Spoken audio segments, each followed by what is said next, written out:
I have with me in the studio Mr. Sabo Mohammed, who is a former senior special advisor on education and public enlightenment to the Bauchi State Governor.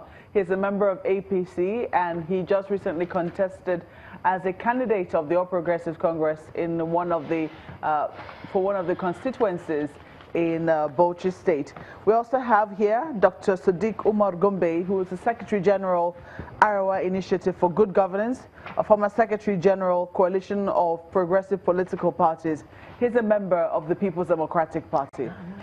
You're not a member of my apologies then, but you're a former Secretary General of Coalition of Progressive Political Parties. I'm a political analyst and data analyst. And you're a political analyst. Yes. Thank you for coming on Sunrise Daily. Thank you. You're not a member of the PDP? I am not. Just clarifying. But you support them for these elections, do you? Well, I know I am just following the process. I am supporting the process. You're supporting the process, and so far so good. You good think, governance. yes, you think that, let me first of all get your views. I don't want to put words in your mouth. Yeah. We have seen that a number of polls have been declared inconclusive in Adamawa, in Benue, in Bauchi, in Plateau, in Kano. I'm trying to remember the last states now, but we've seen at least in these 5 states plus one, and your state happens to be one of them. How do you feel about the inconclusive elections in Bauchi State? Do you think that INEC had sufficient grounds, even though they have stated the rules, that if the difference between the leading party and the other party is less than the cancelled votes, then they would have to either do supplementary elections but they will declare it inconclusive? Yeah. How do you feel about that? Well, I think you see, the issue is that there are problems to do with our constitution. There are problems to do with INEC and the INEC Act, Electoral Act as well. One, the constitution is very clear that a winner in an election, if it is at the national level, will be declared when he's secured 25% in 24 states full of the FCT. Whereas at the states, if he secured 25% of the local of the votes in 2/3 of the local governments and secure the majority of votes. That is clearly what the constitution said. But nonetheless, INEC Act and guidelines went further to say if there is the margin between the two candidates that participate or more that participated in the candidate in the elections, that is the runner-up and the winner, is not more than the number of cancelled votes, then the election is declared inconclusive and there must be a rerun. The issue that makes Bauchi State election to be different from the others is one key area of contention, that is the Tafawa Balewa results. Yeah. The issue is, one, when you have an election, the election has a process. The process starts by the accreditation of eligible voters at the polling units. They will vote. After voting, elections, then after voting, there must be sorting and counting of the ballot at the polling unit, which is the primary and the fundamental basis of the election process.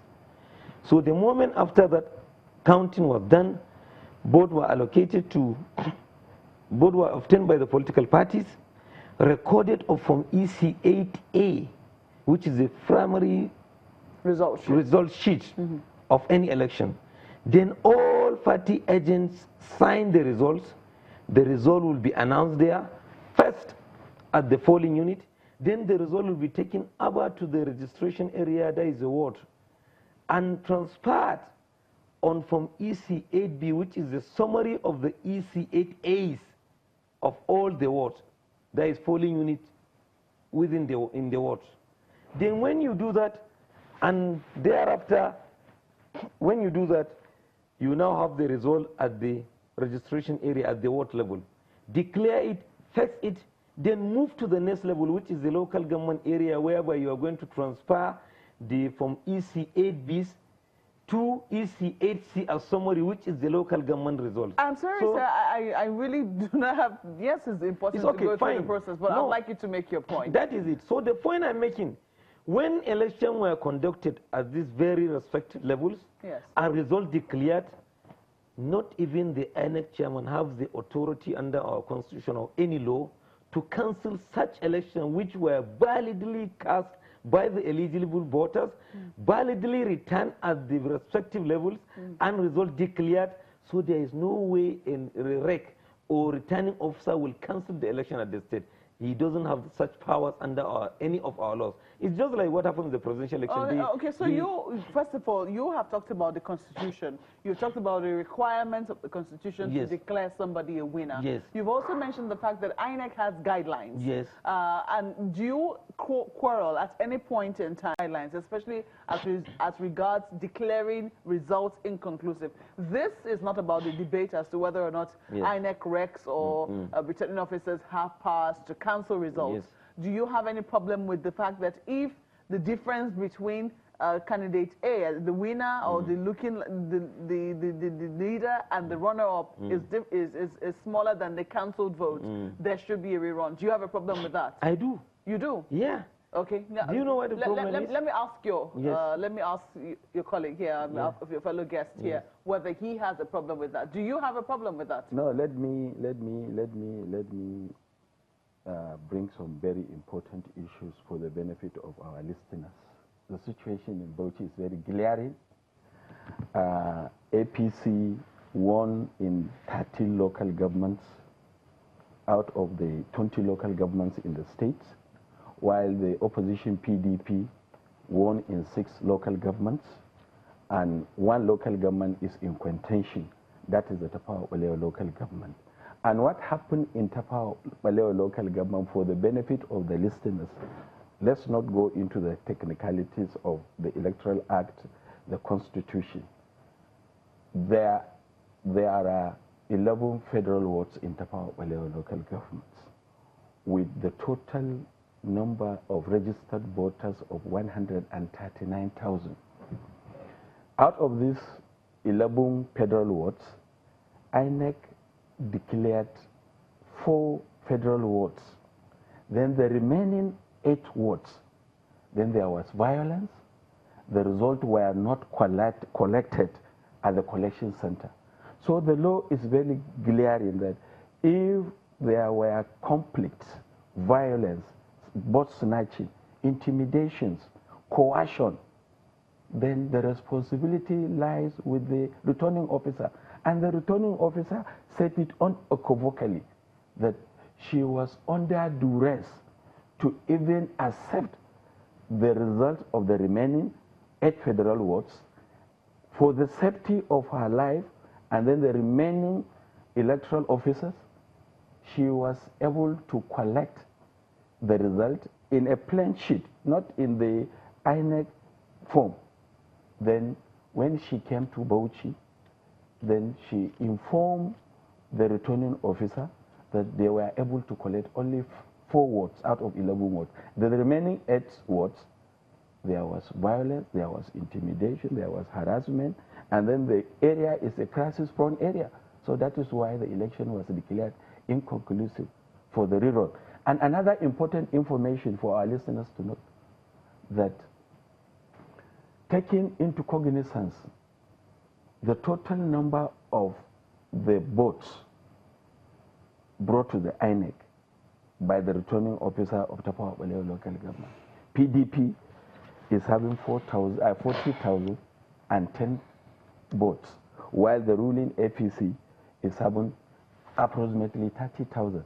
The difference between APC and PDP in Bauchi State is 4,050 votes. Putting the total number of Tafawa Balewa votes, which is 40,000 to PDP, and bringing the 30,000 votes to APC, the difference is going to be only 14,000 votes. And then, for the benefit of the listeners, there are other places for this supplementary election, which is about 172 polling units. So Tafawa Balewa is only one area of contention. There are other rerun or supplementary elections that is being expected to be conducted in about 16 local governments out of the 20 local governments. I think you have already entered another matter. The matter you have entered now is in whose favor is this inconclusive elections? And I think that, you know, so the bone of contention is still out there. But I want to ask you whether, in principle, do you agree with INEC's method of declaring polls inconclusive? Based on the existing electoral, based on the provision of Section 26 of the Constitution, as well as Section 35 of the Electoral Act, I am in support of the position of the INEC because it's in tandem with the provision of the law. So we are working assiduously for the rerun in Tafawa Balewa as well as in other 30 local governments. That is the position of APC in Bauchi State. So you are looking forward, well, we don't know, we do know that INEC sent an investigative team to Bauchi State. We understand that the report should be out today. We don't know what the report is going to say. But INEC has said there are going to be supplementary elections on the 23rd of this month. We don't know whether your state will be included, where some of those why not? Where some of those reruns why not? will sister, be done. Why not? Are you positive? I mean, when you look at the margin, the fact that, yes, you've said that we know that INEC has declared 19 local governments in Bauchi State. You say that you're leading in 13 of them. Is that right? Of course. That is but what we also know that it's not about the figures can be bigger. I mean, local governments differ by size. And exactly. if Tafawa Balewa constituency goes to the PDP, it could alter the results since they're already leading. Ceteris paribus, if you take the results as it is, given to the PDP, 40,000, APC 30,000, they will be leading with 14,000. And I am telling you that there are other constituencies where PDP is not challenging there is a supplementary election. And putting all together, we are expecting about 184,000 votes. So taking into cognizance of the fact that even if you give Tafawa Balewa to PDP, there are still 45,000 votes, 312 votes remaining to contest.